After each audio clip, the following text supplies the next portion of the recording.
All right, it's Ron Goodall, FightHype.com. I'm here with the Hall of Famer himself, Adrien Broner. What's up, brother? Good. I did get the chance to watch the documentary. It was a good one. Man. Thank you.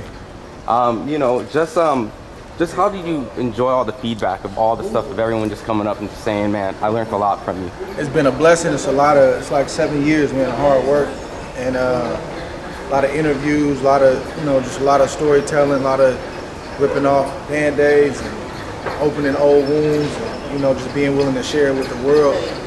So to be able to get the response we've got, man, I'm getting all kind of people, giving me testimonies, calling me, texting me, seeing me in public. Man, I seen that doc. Hey, man, I seen that doc, man. It blessed me. It helped me. It's been crazy. It's been real cool. Just overall, just going from a fighter. You do need to walk down? Sorry, okay. I ain't gonna mess you up. No, it's all good. We're pros, Just seeing the fact that you went from that journey and now being a commentator, do you kind of enjoy more of just the commentary, the piece, knowing that everything's completed, it's done, the mission's over? And it's really not, though. Like, I do enjoy it, to answer your question, but it's a lot of things that I'm doing in life. It's not going. Like, my book is coming out in November. We'll be doing a pre-sale soon. I don't believe that's going to be my only book. I feel like I got a lot more books in me, a lot more projects, a lot more that I can offer to the world, not just boxing. And I think that was missed, in some respects in the sport, because boxing media, they want you to be a certain way. Entertain us this way. You got to talk like this. You got to do that. And I got a lot of substance about me, and it's more than just this sport. And I think the older I get, the people are gonna start realizing, like, man, there's a lot of depth there. So it's not just boxing. It's not just commentating. It's a lot of things, man. I'm in ministry. I'm a minister in my church. I'm a youth pastor. I'm gonna get more into preaching, and that's like my real call. And I said that in the documentary. So it's a lot of things that I feel like I'm working on right now, and things that that God is doing in my life, and it's just unfolding little by little.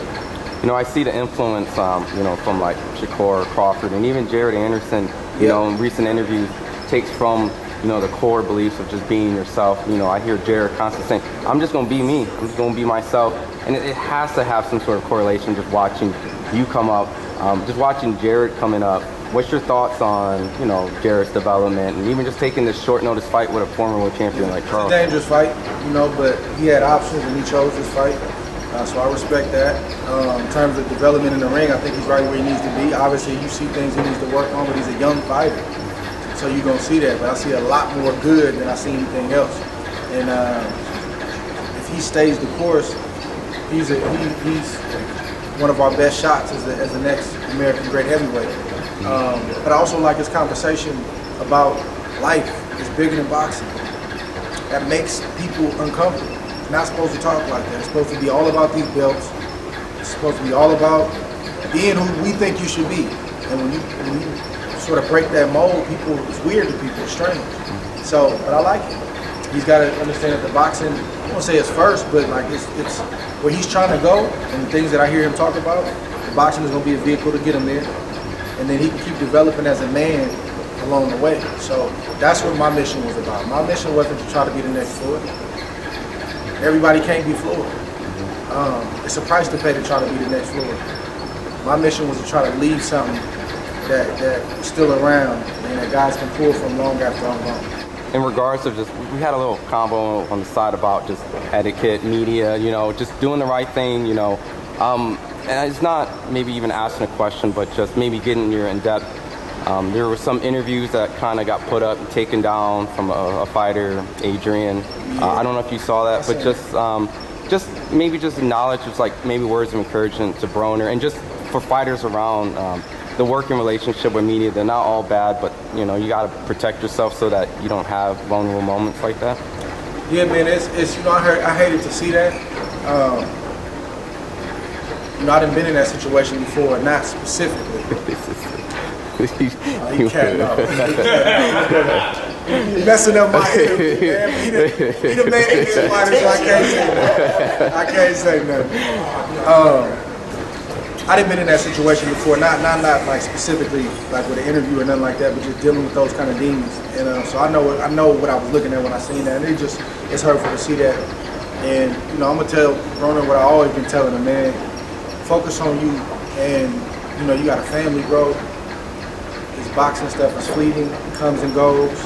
And as he's seeing right now, when you're not at the top of your game, people act different, they'll move different, they won't necessarily be there, they'll treat you different. And I just want Broner to have the courage to keep working on himself. And all the boxing stuff will take care of itself. In terms of the media, that's to be expected, man. That was a weak move by that podcast, by them podcasters. And then they put it out knowing it was gonna get picked up, then try to take it down and give an explanation that was weak. It just shows it's a good lesson for fighters. Media can't come and say you're guarded. Media can't come and say you don't give us interviews.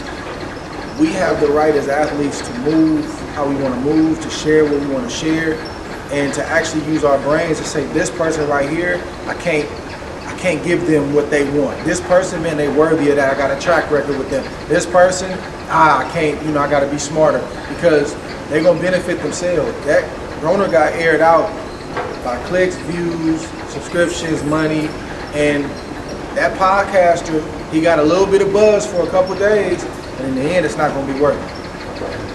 I'll never direct nobody to go do an interview with that dude. In fact, I'll direct him against it, because he gambled for some views, some subs, and a little bit of money to air that young man out, instead of either stopping the interview or saying, man, we can't put that out. Let's show some integrity. So for fighters out there, man, promote your brand, promote yourself, get out there, but be wise. You don't have to give everybody everything. You don't have to answer every question.